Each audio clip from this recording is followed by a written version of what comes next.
예, 반갑습니다. 소개받은 백석대학교 사회복지학부 노인복지학 전공의 서동민 교수라고 합니다. 반갑습니다.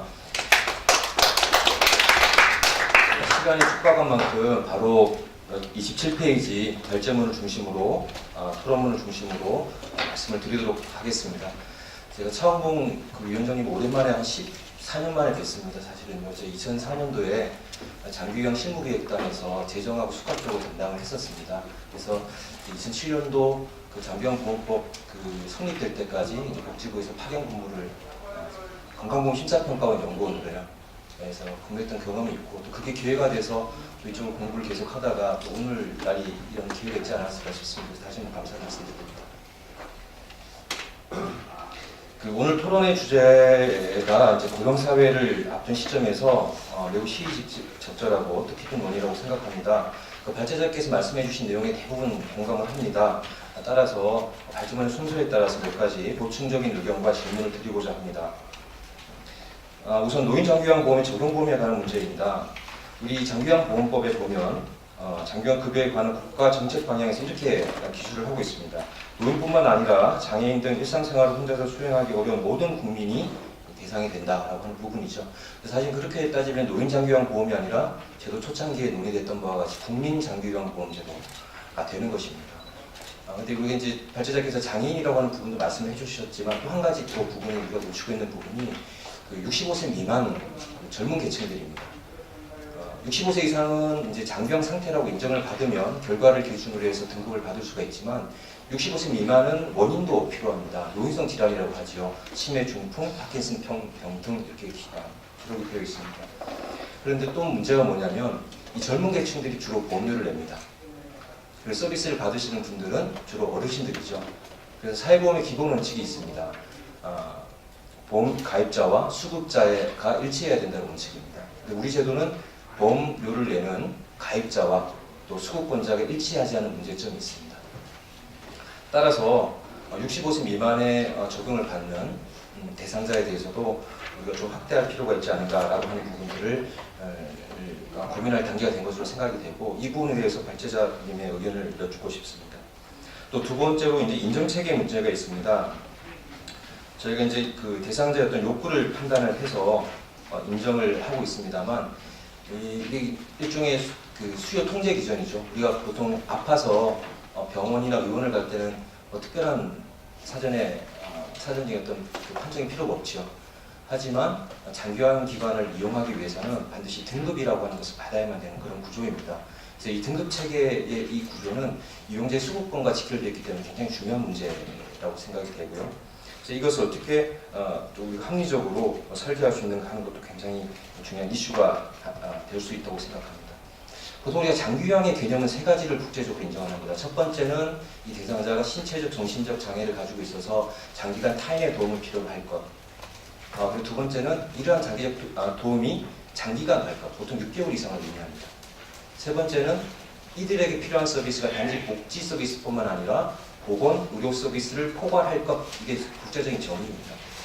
따라서 이러한 대상자의 장기요양의 기본적인 성격에 부합하는 대상자를 우리가 어떻게 선별해낼 것인가 하는 부분도 굉장히 중요한 요소라고 볼 수가 있고요. 또 29페이지에 있는 것과 같이 이용 지원 체계가 있습니다. 대상자에게 어떠한 서비스를 제공해 줄 것인가.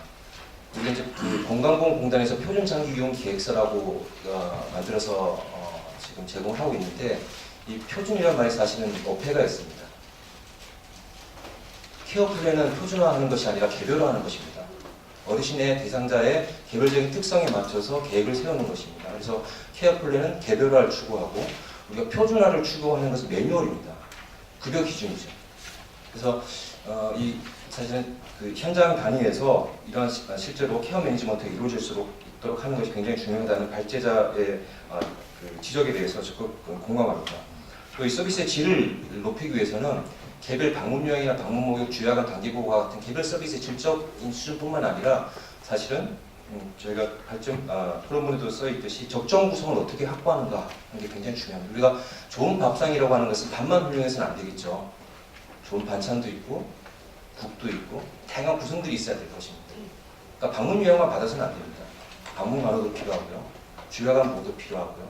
단기 보호도 필요하고 이런 것들이 어떻게 적정 구성으로 조합으로 대상자분들께 가정분들께 제공될 수 있는가 하는 것도 굉장히 중요한 이슈가 될 것 같습니다. 그래서 넘겨보시면 지역 간 인프라의 격차 부분을 지적해 주셨는데요. 매우 심각한 문제입니다. 전 국민이 자기 소득 수준에 따라서 보험료를 내고 있습니다. 그런데 실제로 서비스를 이용하는 데 있어서 지역 간 차등이 발생한다는 것은 국민의 수급권을 제한하는 그런 현상이 되겠습니다. 노인 어르신들은 우리가 이제 AIP라고 부르죠. 거주지에서의 노화, 그래서 에이징 인 플레이스라고 하는데 자기가 태어나고 자라온 마을에서 늙어갈 권리가 있습니다. 마치 컨베이어 벨트에 얹혀진 대상처럼 집에 계셨다가 병원, 의료 서비스가 필요하면 병원으로 가셨다가 장기적인 서비스가 필요하면 요양원으로 가셨다가 그 상태에서 또 의료인 서비스가 필요하시면 요양병으로 옮겨 다니는 컨베이어 벨트 위에 있는 어떤 조립품처럼 옮겨 다니는 그런 존재가 아니라 살고 싶은 곳에 살고 계시면 국가가 필요한 서비스를 제공해 줄 수 있도록 이용자 중심의 서비스를 제공해 줄 수 있는 체계를 시급히 갖춰야 된다고 생각이 듭니다. 베이비붐 세대라고 하는 주제가 있는데요.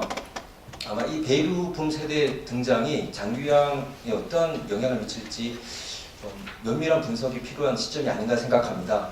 혹자는 베이비부머의 진입이 장기요양 수요를 급증시킬 것이다 라고 하는 주장을 갖고 있습니다. 왜냐하면 지금 현재 서비스를 우리나라 노인 인구 수가 700만 명 정도라고 봤을 때 실제로 진입할 베이비부머도 그 정도가 되거든요. 그러니까 기존 회원 수만큼 신회원님들이 많습니다. 그런 것들을 계량적으로만 따져보면 수요가 2배로 증가할 것이라고 볼 수가 있죠. 하지만 혹자는 이렇게도 이야기합니다.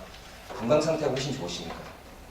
그러니까 장기요양이라고 하는 것이 발생할 수 있는 발생률 자체가 떨어질 가능성도 있다고 보기도 하고요. 또 어떤 분들은 현장에서는 지금 서비스를 어르신들이 순순히 이렇게 받아 안으시고 감사하다고 표현해 주시는데 이 베이비 부모들이 적극적으로 본인의 권리를 주장할 가능성이 높다. 라는 부분이죠. 그래서 일본에서도 이런 것들이 문제가 돼서 몬스터 페어런츠라고 그러거든요. 막 따지는 겁니다. 이 서비스가 왜 이러냐라고. 지금 좀 순순히 받으시는 게 아니에요. 또 마지막으로 제가 말씀드리고 싶은 하나의 꼭지는 요양보호사입니다. 사실 이 장기요양보험제도의 꽃이라고 불리는데요. 이 요양보호사분들 제가 현장에 가서 면접조사나 이런 것들 해보면 너무나 열악한 환경에서 힘든 조건에서 일들을 하고 계십니다. 그리고 특히나 또 마음이 아픈 것은 이 요양보호사들이 어르신보다 더 빨리 늙어가세요. 제가 불과 작년에 갔을 때는 현장 조사를 해보니까 40대, 50대 분들이 많으시더라고요. 최근에 한 달 전에 갔었는데 60, 70대 분들이 계시고 시설장님이 이 질문을 던지십니다. 요양보호사가 정년이 있나요? 라고요. 사실은 나이가 들어서도 일자리로서의 어떤 의미는 좋습니다. 근데 한 가지 걱정이 뭐냐면 우리가 10년, 20년 후에 늘어날 어떤 수요에 대응할 수 있을까? 그때가 되면 시설만 남아있고 인력은 없어지는 것은 아닌가? 그래서 하루빨리 젊은 인력들이 요양보호 현장으로 유입될 수 있도록 양성체계를 다양화하고 그분의 어떤 처우 같은 것들을 이렇게 개선해 줄 수 있는 그런 노력이 필요할 것 같습니다. 사실은 가족도 하지 못하는 일을 우리 요양보호사분들께서 해주고 계시죠. 그러니까 국가가 공인한 파출부다 이런 이야기 하고 있는데 그것은 아니라고 생각합니다. 마지막으로 32페이지에 있는 내용입니다만 사회적 합의가 필요하다고 생각합니다. 우리가 장기요양이라고 하는 것이 어떠한 모습이어야 될까?